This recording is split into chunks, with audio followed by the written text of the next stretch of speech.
Fitness ഇൻഡസ്ട്രിയിലെ 5 common myth. അതിൽ ഒന്നാമത്തേതാണ് supplements ഇല്ലാണ്ട് നമുക്കൊരു ബോഡി ബിൽഡ് ചെയ്തെടുക്കാൻ പറ്റില്ല എന്നുള്ളത്.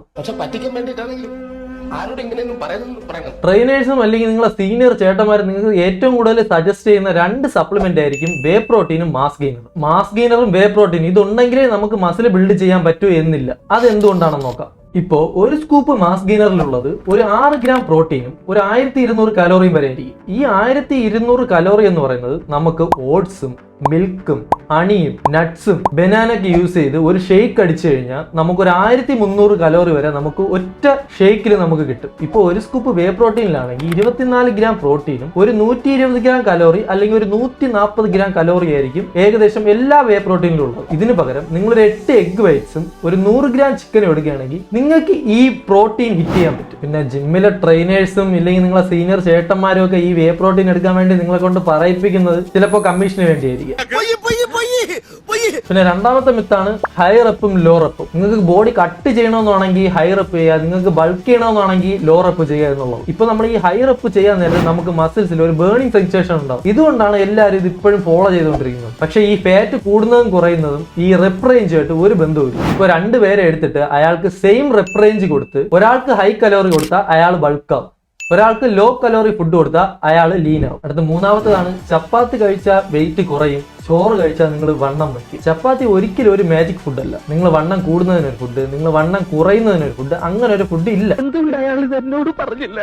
3 ചപ്പാത്തിയിൽ 200 ഗ്രാം റൈസിലും ഏകദേശം ഒരേ കാലറീസ് ആണ് ഉള്ളത്. ഇപ്പൊ 3 ചപ്പാത്തി കഴിച്ചുകൊണ്ടെന്ന് മാത്രം നിങ്ങൾക്ക് വണ്ണം കുറയ്ക്കാൻ പറ്റില്ല. അതിപ്പോ നിങ്ങളുടെ ആക്ടിവിറ്റി ലെവല്, നിങ്ങളെ കലോറി ഇൻടേക്ക്, കലോറി ബേണിങ്സ് ഇതിനെയൊക്കെ ആശ്രയിച്ചിരിക്കും നിങ്ങളുടെ വെയിറ്റ് ഗെയിനും വെയിറ്റ് ലോസും. പിന്നെ ഇങ്ങനെ ഒരു മിത്ത് വരാൻ കാരണം ഇപ്പൊ ഒരു ബോഡി ബിൽഡിംഗ് കോമ്പറ്റീഷനൊക്കെ പങ്കെടുക്കുന്ന ഒരാൾ അയാളുടെ കലോറി ഇൻടേക്ക് കുറച്ചുകൊണ്ട് വരേണ്ടി വരും. അപ്പൊ ഇപ്പൊ ഒരു 5 ചപ്പാത്തി സ്റ്റാർട്ട് ചെയ്താൽ അത് എളുപ്പത്തിന് വേണ്ടി 4 ആക്കാം, 3 ആക്കാം, 2 ആക്കാം. അപ്പൊ അയാൾ ചോറാണ് എടുക്കുന്നതെന്നുണ്ടെങ്കിൽ ഈ 200 ഗ്രാം റൈസ് എന്നുള്ളത് ചിലപ്പോൾ 170 ഗ്രാം റൈസ് അല്ലെങ്കിൽ 150 ഗ്രാം റൈസ് അങ്ങനെ കുറയ്ക്കേണ്ടി വരും. കലോറി ഡെഫിസിറ്റിലോട്ട് വരാൻ വേണ്ടി എളുപ്പത്തിന് വേണ്ടിയാണ് ഈ ചപ്പാത്തി എന്നുള്ള സംഭവം കൊണ്ടുവരുന്നത്. പിന്നെ ഈ ചപ്പാത്തിയിൽ കമ്പാരിറ്റീവ്ലി ഫൈബർ കൂടുതലായിട്ട് നമുക്ക് വയറ് ഫുൾ ആയിട്ടിരിക്കുന്നതായിട്ട് തോന്നും. അതും ഇതിനൊരു കാരണം. പിന്നെ 4ാമത്തെ മിസ്റ്റേക്ക് ആണ് നിങ്ങൾ ജിമ്മിൽ പോയി വെയിറ്റ് എടുത്താൽ നിങ്ങളുടെ ഹൈറ്റ് കുറയും എന്നുള്ളത്. ഈ ഹൈറ്റ് എന്നുള്ളത് 80 to 90% നിങ്ങളുടെ ജെനറ്റിക്സ് ആണ്. ബാക്കി 20% നിങ്ങളുടെ സ്ലീപ്പും നിങ്ങളുടെ ഡയറ്റും നിങ്ങളുടെ ഫിസിക്കൽ ആക്ടിവിറ്റിയും അനുസരിച്ചിരിക്കും. നിങ്ങൾ വെയിറ്റ് എടുത്താൽ ഹൈറ്റ് കുറയുന്ന ഒരു സ്റ്റഡീസ് ഇതുവരെയും തെളിയിച്ചിട്ടില്ല. നിങ്ങൾ ബാസ്കറ്റ്ബോൾ പ്ലേയേഴ്സിനൊക്കെ നോക്കിയാൽ മനസ്സിലാവും, അവരൊക്കെ ഒരു 6 അടിക്ക് മേളിലെങ്കിലും ഹൈറ്റ് കാണും. ഇവരൊക്കെ ട്രെയിനിങ് തുടങ്ങുന്നത് ഒരു 12-13 വയസ്സിലായിരിക്കും. പക്ഷെ അവരുടെ 12ാം വയസ്സിലും 13ാം വയസ്സിലും ട്രെയിനിങ് സ്റ്റാർട്ട് ചെയ്യുന്നത് മുതൽ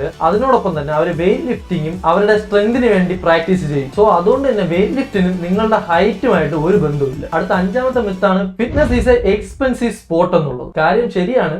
നിങ്ങൾ ഇതൊരു കോമ്പറ്റീറ്റീവ് ലെവലിലോട്ട് കൊണ്ടുപോകുന്നുണ്ടെങ്കിൽ എങ്കിൽ നിങ്ങൾക്ക് ഇതൊരു ഹൈ എക്സ്പെൻസീവ് ആണ്. പക്ഷെ ഒരു 95% പേരും ജിമ്മിൽ പോകുന്നത് ഒരു ടീഷർട്ടൊക്കെ ഇടുമ്പോൾ അത്യാവശ്യം ഒന്ന് ഫിറ്റ് ആയിട്ടൊക്കെ ഇരിക്കാൻ വേണ്ടിയിട്ടാണ്. അതിന് വേണ്ടിയിട്ട് നിങ്ങളെ വീട്ടിലെ ഫുഡ് കൊണ്ട് തന്നെ നിങ്ങൾക്ക് നിങ്ങളുടെ ഗോൾ അച്ചീവ് ചെയ്യാം. കുറച്ച് ചീപ്പായിട്ടുള്ള നമുക്ക് വീട്ടിലൊക്കെ കിട്ടുന്ന കുറച്ച് പ്രോട്ടീൻ ഫുഡ് ഞാൻ ഇവിടെ ലിസ്റ്റ് ചെയ്തിട്ടുണ്ട്. നിങ്ങൾക്ക് ഇഷ്ടപ്പെട്ട 3-4 പ്രോട്ടീൻ സോഴ്സ് ഇതിൽ നിന്ന് പിക്ക് ചെയ്ത ശേഷം നിങ്ങൾക്ക് വീട്ടിൽ അവൈലബിൾ ആയിട്ടുള്ള ബാക്കി ഫുഡ് കൊണ്ടുവച്ച് തന്നെ നിങ്ങൾക്ക് ഇപ്പോൾ ഫാറ്റ് ലോസിനായിരുന്നാലും വെയിറ്റ് ഗെയിനിനായിരുന്നാലും നിങ്ങൾക്ക് ഒരു ഡയറ്റ് സുഖമായിട്ട് സെറ്റ് ചെയ്യാം. സോ ഇപ്പൊ ഞാൻ പറഞ്ഞത് കോമൺ ആയിട്ടുള്ള ഒരു 5 മിത്താണ്. പക്ഷെ ഇതൊന്നും അല്ല, ഫിറ്റ്നസ് ഇൻഡസ്ട്രിയിൽ ഒരുപാട് മിത്തുണ്ട്. പക്ഷെ നമ്മൾ അതിലോട്ട് നോക്കുകയാണെങ്കിൽ പ്രൊജക്ട് ചെയ്ത് നിൽക്കുന്നത് ഈ 5 എണ്ണമായിരിക്കും. സോ